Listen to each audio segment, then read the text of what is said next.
Assalamualaikum warahmatullahi wabarakatuh. Alhamdulillahirabbil alamin wassalatu wassalamu ala asyrafil anbiya'i wal mursalin sayyidina Muhammad wa ala alihi washabbihi. Rabbi shrah li sadri wa yassir li amri wa hlul min lisani yafqahu qawli amma ba'du. Jadi kita masih bincang ikut gereja jadi Kristian, ikut Bible jadi Muslim. Dan kita masuk dah bab yang kedua, iaitu dari Nabi Isa ni kepada Yesus dah. Asal Rasul dianggap Tuhan ni, macam mana jadi cerita Nabi-Nabi jadi Tuhan ni tak? Ada mazhab Arius ni asalnya menentang, tiba-tiba di Dimnaiki Antanasius ni. Lepas tu kita nak sambung ni Nabi Muhammad dan Muslim mencintai Yesus, kita bicara sikit. Dan sambung lagi lah Nabi Muhammad dan Muslim mencintai Yesus, Nabi Isa lah. Sehubungan itu Muslim mengimani, meyakini Yesus atau Nabi Isa yang merupakan salah seorang Rasul yang membawa risalah ajaran Islam juga. Bukan Islam Kristian, risalah Islam juga. Seperti Nabi-Nabi yang lain juga. Nabi Isa adalah seorang manusia dan bukan Tuhan. Malah dalam kitab Bible yang diimani oleh umat Kristian sekalipun, juga sangat jelas memberikan gambaran tentang kedatangan Nabi akhir zaman yang membawa syariat yang sama dengan Nabi Musa dan Nabi Isa. Nama Nabi terakhir yang diramalkan dalam buku-buku perjanjian lama tidak ada disebutkan secara khusus. Akan tapi masih terdapat kenyataan yang mengisyaratkan kepada datangnya Nabi akhir zaman.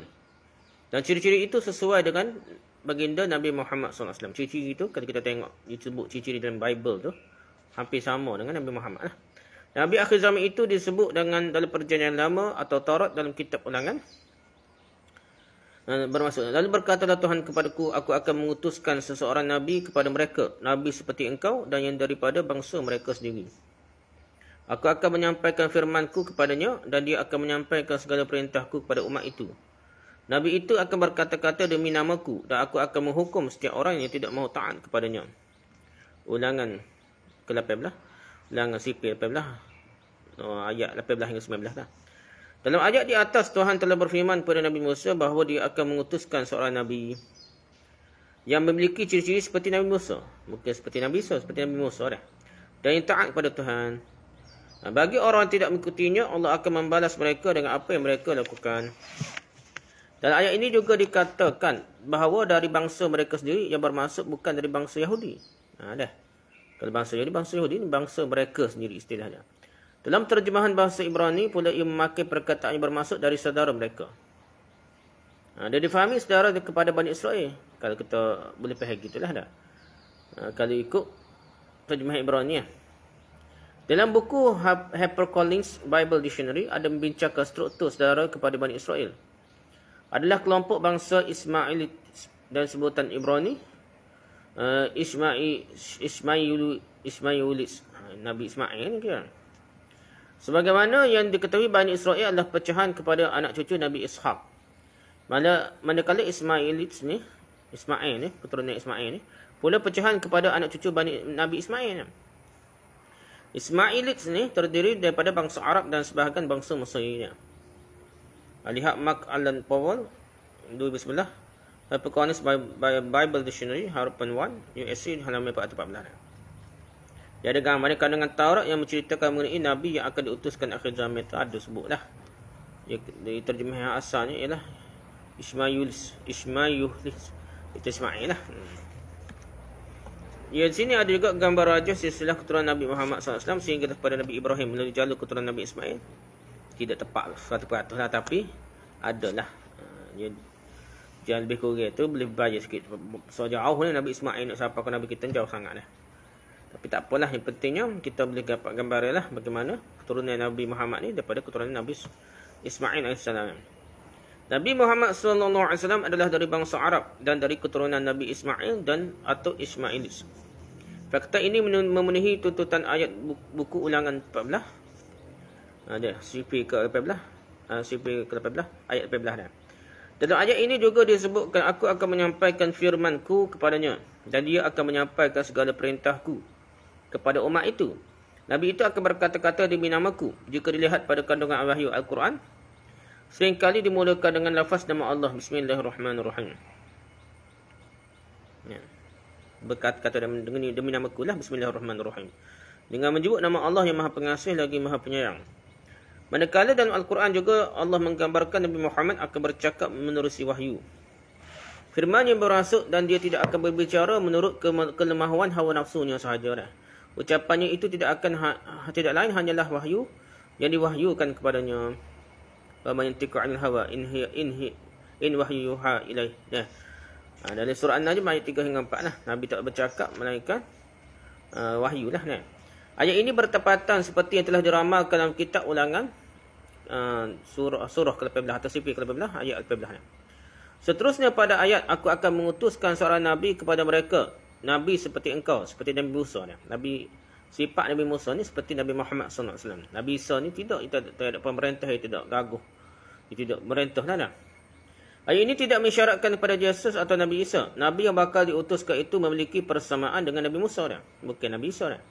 Jika ayat ini difahami Nabi diramalkan itu adalah Nabi Isa, seperti mana ilmu Kristian meramalkannya, maka terdapat banyak perkara yang harus dibahaskan. Pertama, Yesus dilahirkan tanpa ayah, tanpa seorang ayah. Dan ini merupakan satu mukjizat, akan tetapi Nabi Muhammad dan Nabi Musa sama-sama mempunyai ayah dan lahir secara normal belaka.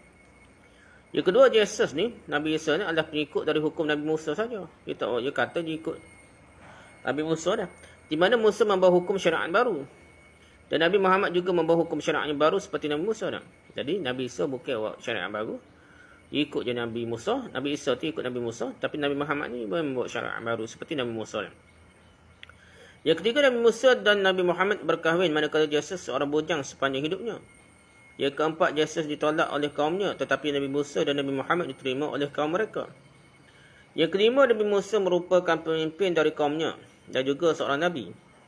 Nabi Muhammad juga pemimpin dari kaumnya dan seorang Nabi-nya. Manakala Yesus hanya seorang Nabi tapi tidak memimpin kaumnya, tak jadi ketua dah. Dia tak jadi pemerintah lah Nabi Isa dah. Yang keenam, Nabi Musa dan Nabi Muhammad memiliki kubur dan ditanam. Manakala umat Kristian percaya setelah Yesus mati disalib, maka Yesus sekarang berada di syurga dah. Ini jelas membuktikan Yesus tidak sama dengan Nabi Musa. Maka terbuktilah bahawa Nabi yang dikatakan itu bukanlah Yesus ataupun Nabi Isa. Hak kata ditunggu-tunggu dah. Dia adalah seorang Nabi yang akan membawa kitab dan syariat baru kepada kaumnya. Yang paling jelas adalah Nabi tersebut bukan dilahirkan dari kalangan kaum Yahudi. Ramalan ini bertepatan dengan Nabi Muhammad SAW. Ada orang Bible tu, Old Testament kita tengok sesuai. Kalau kita perhati molek sesuai dengan Nabi Muhammad, bukan Nabi Isa. Begitu juga terdapat dalam buku ulangan. Juga dalam bab yang ketiga-tiga, ada mengkhabarkan akan ada suatu sinar. Yang ini suatu ajaran yang akan muncul di Paran. Istilah Paran tu ada dah. Tuhan datang dari Gunung Sinai. Dia terbit seperti matahari di atas Edom. Dan dari Gunung Paran dia menyinari umatnya. Dan datang dari tengah-tengah puluhan ribu orang yang kudus. Di sebelah kanannya tampak pada mereka api yang menyala. Ulangan 33. Surah ke-33, sifir ke-33 ayat 2. Ayat ini Nabi Musa ungkapkan ketika akhir hayatnya. Dalam ayat ini terdapat dua ungkapan ramalan kedatangan Nabi pada akhir zaman. Pertama, ia bersifat mula terbit dan kedua, ia bersifat menyinari. Terbit dan menyinari lah. Kata matahari ini merupakan metafora, majas, metafora kepada datangnya Nabi dan kitab. Seperti ayat menyebutkan dia terbit seperti matahari di atas Edom. Edom atau Sir adalah sebuah tempat di Jerusalem yang di mana lokasi Nabi Isa dilahirkan. Tidak dinafikan ini turut meramalkan kedatangan Nabi Isa juga, memandangkan baginda juga diturunkan kitab Injil yang menyinari umatnya. Nabi Isa pun terima kitab. Edom atau Sir itu Jerusalem lah, Palestin. Nabi Isa turun dilahirkan. Pada ayat seterusnya, dan dari gunung Paran, dia menyinari umatnya. Paran atau Faran dalam bahasa Arab merupakan lokasi menetapnya Nabi Ismail seperti yang disebutkan dalam buku Kejadian. Jadi betul Paran ni, Faran bahasa Arab ni tempat Nabi Ismail lah. Allah menyertai Ismail. Anak itu bertambah besar. Dia tinggal di padang gurun Paran dan menjadi pemburu yang mahir. Kejadian 21-20. Jadi ada dalam Bible ni cerita tentang gurun Paran. Gurun Paran tu menjadi pemburu yang mahir Nabi Ismail. Anak tu bertambah besar Nabi Ismail. Jadi betul-betul anak Allah menyertai Ismail. Jadi ceritanya keturunan Ismail tu disebut dan Paran pun disebut. Jadi sesuai dengan Nabi Muhammad SAW. Di tempat yang bernama Paran ini, Siti Hajar dan anaknya Ismail ditinggalkan oleh Nabi Ibrahim kerana baginda diperintahkan untuk melaksanakan suatu urusan Ia ditetapkan oleh Allah SWT. Pada masa itu Siti Hajar yang sudah kehabisan sumber air untuk memberi anaknya minum, memohon kepada pertolongan Allah. Dan doanya dikabulkan dengan dikurniakan sebuah telaga kepada mereka, telaga Zamzam itulah. Kisah ini juga ada disebutkan dalam perjanjian lama. Okay, apabila air dalam kirbat, yang kantong air sudah habis, Hajar dah meletakkan anaknya di bawah belukar, lalu pergi duduk kira-kira 100 meter dari tempat itu. Dia berkata dalam hati, aku tidak sanggup melihat anakku mati. Lalu dia menangis. Allah mendengar suara Ismail dan dari langit. Malaikat Allah berkata kepada Hagar, apakah yang engkau susahkan Hagar? Janganlah takut. Allah sudah mendengar tangisan anakmu. Pergilah kepada anakmu, angkatlah dan tenangkanlah dia. Aku akan menjadikan keturunannya suatu bangsa yang besar. Kemudian Allah membuka mata Hagar sehingga dia nampak sebuah perigian. Oleh itu dia pergi mengisi kirbat itu dengan air. Kemudian dia memberikan minuman kepada anaknya. Kejadian Sifir ke-1 ayat 15 hingga 19. Cerita kisah Nabi Ismail dengan mak dia tu, Hagar lah. Jika dilihat pada teks ini, umat Islam akan mengetahui bahawa tempat itu adalah Mekah. Cerita-cerita ni cerita Mekah berlaku dah. Jadi Kristian Yahudi ni tidak anggap Mekah sebagai tempat mulia, tempat suci. Salah besar lah. Dari kitab dia sendiri, Bible pun ada sebut ni. Cerita pasal Mekah ni lah. Istilah Paran dalam perjanjian lama adalah nama kepada Mekah. Paran-paran ni Mekah. Dan di situ memang terdapat sebuah perigi yang dikenali sebagai Telaga Zamzam. Jadi kurniakan oleh Allah SWT kepada Siti Hajar dan Nabi Ismail lah. Berkaitan dengan ungkapan Nabi Musa dalam Taurat yang meramalkan akan ada matahari dari Gunung Paran. Menyinari umatnya berarti akan ada seorang Nabi yang membawa kitab yang diutuskan di Mekah. Ayat ini bertepatan betul-betul sesuai dengan Nabi Muhammad SAW yang dilahirkan di Mekah dan mengembankan ajaran Islam di sekitarnya dan seluruh dunia. Sambungan kepada ayat ulangan ke-33-nya, Sifir ke-3 ayat 2. Dan datang dari tengah-tengah puluhan ribu orang yang kudus. Di sebelah kanannya tampak kepada mereka api yang menyala. Maksudnya apa dia? Dalam Alkitab Berita Baik 2001 terbitan Bible Society of Malaysia menyatakan beribu-ribu malaikat. Sedangkan perkataan ini tepat. Kerana dalam setiap versi Bible bahasa Inggeris memakai perkataan saint, berujuk pada manusia yang mulia dan bukan malaikat.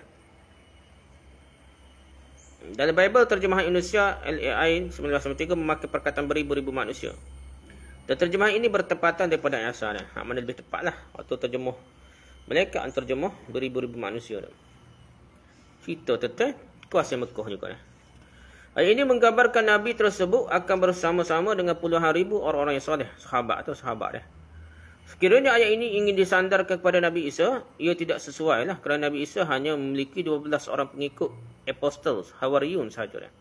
Jadi pengikut Nabi Isa ni tidak ramai. Lepas tu baru berkembang dah. Sedangkan Nabi Muhammad memang beribu-ribu dah sahabat dia dah. Sebaliknya Nabi Muhammad SAW memiliki berpuluh-puluh ribu pengikut dan sahabat yang mulia. Sebagaimana berlakunya peristiwa pembukaan kota Mekah, Nabi Muhammad SAW bersama dengan 10,000 pengikutnya bersama-sama memasuki kota Mekah.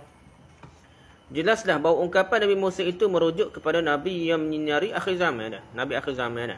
Bukan Nabi Musa, Nabi akhir zaman. Ayat tampak bersinar dari pergunungan Paran. Sangat selari dengan Nabi Muhammad SAW. Baginda menerima wahyu pertama di Gua Hira.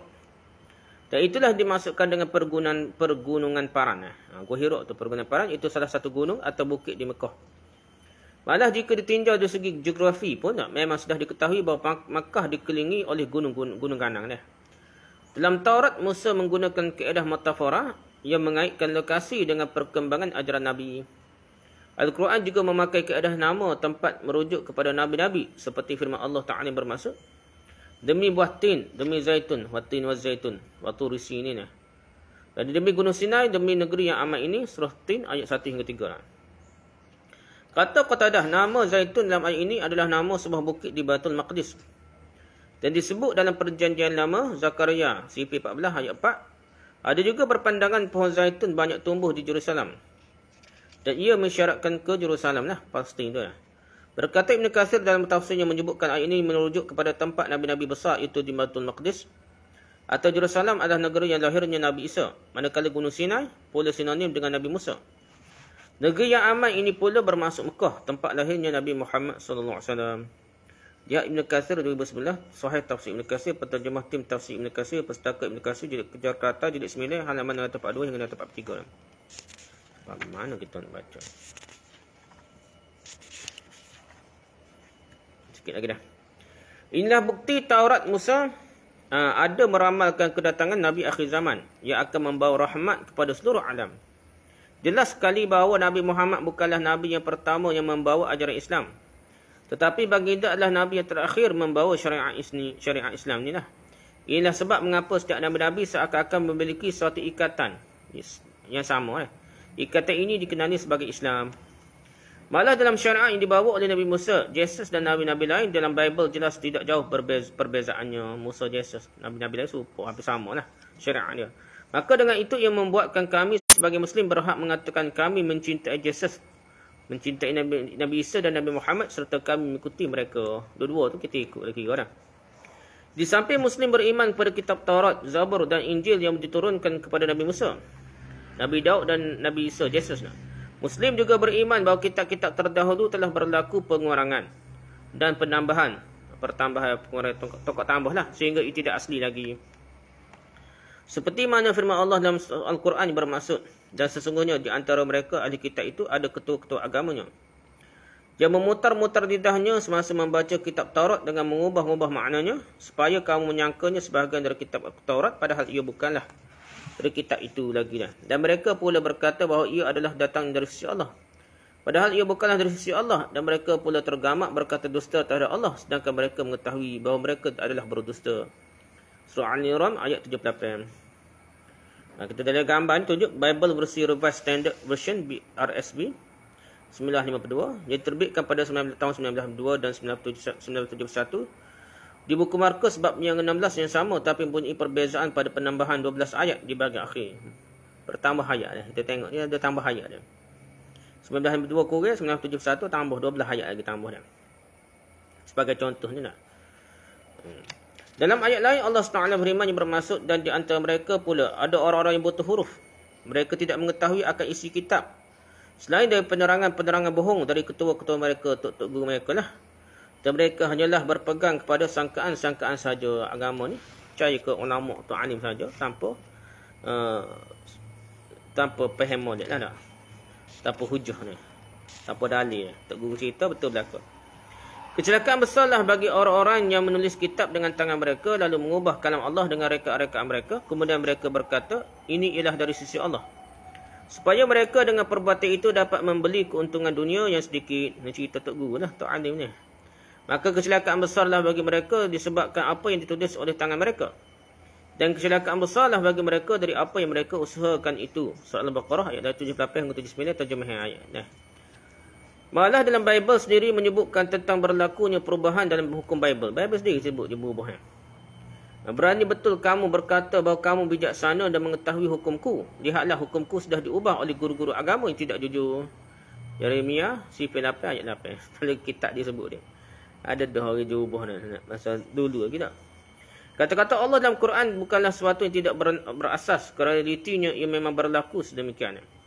Antara contoh yang boleh dikemukakan di sini adalah ternyata berlaku penambahan dan pengurangan ayat dalam Bible menurut versi-versi yang tertentu.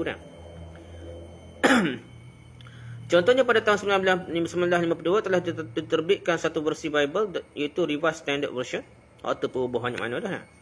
Bagi membawa bentuk Bible yang lebih asli, kononnya lah. Versi ini boleh dikatakan salah satu usaha sarjana Bible berusaha untuk membawa versi yang lebih dekat dengan teks terawal lah. Terjemahan yang kira lebih tepat lah. Walaupun begitu, pada tahun 1971 di atas nama yang sama iaitu Revised Standard Version, sarjana Bible mengubah teks yang ada dalamnya. Antaranya RSV lah, Revised Version ni lah. RSV 1952, While he blessed them, he parted from them. Luke 24, 51 dah. RSV 1971 tu, while he blessed them, he parted from them and was carried up into heaven. Ada tambah dia.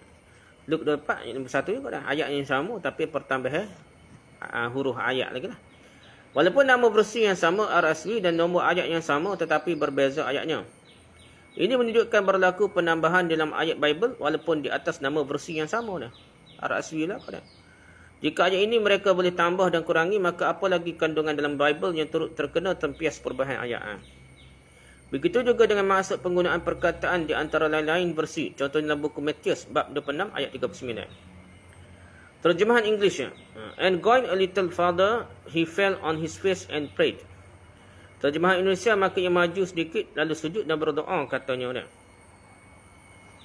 Terjemahan Melayu pula, Yesus pergi lebih jauh sedikit lalu menyarap di tanah dan berdoa. Jadi terjemah naik dah. Jadi terjemah bahasa ni masalah juga. Masuk kepada fell to his feet ni sujud lah kita kata dah. Masuk kepada menyarat ni tepat ke bahasa Melayu. Menyarat ni bukan sujud dah. Okay, kita tengok gambar ni. Gambar di atas memberikan maksud seperti sujud yang berbeza dengan maksud menyarap. Kemudian sujud Jesus kelihatan solat sebagaimana Muslim solat hari ini. Oleh itu wujud penggunaan perkataan yang berbeza-beza di antara terjemahan-terjemahan Bible yang berbeza. Malah perkataan sujud dan menyarap adalah dua kedudukan poster yang berbeza turut digunakan pada ayat yang sama bagi versi yang berbeza. Diterjemah masalah situ tak? Sebab itu terjemah kitab. Terjemah Quran, kalau terjemah kitab-kitab pun you tak boleh lagi kena tengok kitab asal. Ia lagi makna sikit dah.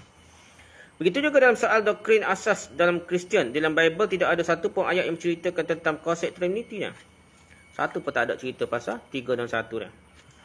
Akan tetapi pada tahun 1911, Bible King James Version KJV mengubah dan memasukkan ayat tentang Trinity dah. Baru dah 1911 baru timbul ayat Trinity. Sebelum tu tak wujud . Okay, for there are three that bear record in heaven: the Father, the Word, the Holy and the Holy Ghost. And there three are one, and there are three that bear witness in earth: the Spirit and the water and the blood, and these three agree in one. 1 John 5, 7 hingga 8. Dalam ayat ini jelas menyebutkan Father, the Word Jesus dan Holy Ghost, 3 adalah satu. Ia adalah satu kenyataan yang terang dan jelas berkaitan dengan Trinity. Sedangkan versi lain tidak memakai perkataan seperti disebut dalam ayat ini. Jika dilihat ayat ini dalam Revised Standard Version, RSV, menyebutkan, and the Spirit is the witness, because the Spirit is the truth. There are three witnesses, the Spirit, the water, and the blood, and these three agree. 1 John 5, 7 hingga 8 dah. John ayat sama, surah sama, tapi bahasa Inggeris ya, Bible King James Version tu lain dengan RSV dah, Revised Standard Version lain dah. Manakala Bible versi bahasa Melayu pula menterjemahkan ada 3 saksi, Roh Tuhan, air dan darah, dan ketiga-tiganya memberikan kesaksian yang sama. 1 Yohanes CP5 ayat 7 hingga 8. Jika dilihat ayat ini dalam versi-versi Bible yang lain, ia didapati tidak terdapat perkataan Father, the Word Jesus dan the Holy Ghost. Ini tidak adalah satu dah, seperti yang disebut dalam King James Version. Doktrin Trinity dalam Bible ini ia hanya ditambah ke dalam Bible KJV sahaja dah. Dan versi-versi setelah itu ayat tersebut dibuang dan diberi perkataan lain pula. Ini jelas membuktikan bahawa Bible yang ada pada hari ini sudah tidak asli lagi, mudah-mudah ditokok tambah. Dibuang, ditambah ikut suka hatinya. Oleh itu dapatlah difahami bahawa Bible sudah berlaku percampuran di antara kebenaran hukum dari Tuhan dan juga gubahan dari tangan-tangan manusia yang dikatakan Tugu ulama mereka lah. Oleh demikian itu tidak dinafikan bahawa masih ada sisa-sisa ajaran Nabi dan Rasul yang masih kekal dalamnya yang dilihat selari dengan hukum dalam Al-Quran. Sisa-sisa ajaran inilah yang membuktikan bahawa apa yang dibawa oleh Nabi Ibrahim, Nabi Musa, Nabi Jesus, Nabi Isa dan Muhammad SAW itu adalah dari seruan Tuhan yang sama, iaitu Allah SWT. Jadi benda-benda yang hampir sama dah. Firman Allah Ta'ala bermaksud, dan kami turunkan padamu wahai Muhammad kitab Al-Quran dengan membawa kebenaran untuk mengesahkan benarnya kitab-kitab suci yang telah diturunkan sebelumnya dan untuk memelihara serta mengawasinya.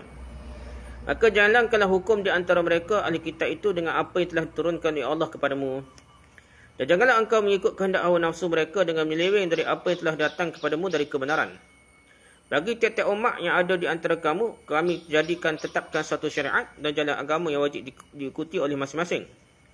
Dan kalau Allah menghendaki, nescaya ia menjadikan kamu satu umat yang bersatu dalam agama yang satu sahaja. Tetapi ia hendak menguji kamu dalam menjalankan apa yang telah disampaikan kepada kamu. Oleh itu berlomba-lombalah kamu membuat kebaikan, beriman dan beramal soleh. Kepada Allah jualah tempat kembali kamu semuanya. Maka ia akan memberitahu kamu apa yang kamu bersisih padanya. Surah Al-Ma'idah ayat 48. Jadi itu sebagian besar perbincangan dalam buku ini penulis akan kemukakan ayat-ayat Bible yang selari dengan Al-Quran dan hadis. Di samping itu terdapat perbincangan yang melibatkan soal praktikal yang tidak seimbang dengan teks Bible, wahai ia terdapat perintah larangan dalam Bible dah. Banyak kagak dah. Jadi sekarang ni banyak bendanya syariat ni hampir sama dah. Rejam pada penzina dah. Musuhan gitu babi tak boleh makan sebenarnya. Kristian asal-asal tak boleh makan, lepas tu boleh ni. Mendekati kaum golongan-golongan berhala ni. Mereka boleh hidup makan babi ya. Jadi ulama ni fatwa bagus dah boleh makan babi, sebenarnya asal-asal pun babi tak boleh makan, ada Kristian dah. Jadi begitulah berlaku tokok tambah dalam agama Kristian Yahudi sehingga merosakkan agama mereka. Dalam kitab Bible mereka pun banyak, Old Testament ke New Testament ke, Old Testament ke Taurat, New Testament ke Injil, banyak berlaku perubahan dah, tokok tambah. Sehingga adalah lagi maksudnya. Wallahu a'lam. Subhanakallahumma wa bihamdika, Assalamualaikum warahmatullahi wabarakatuh.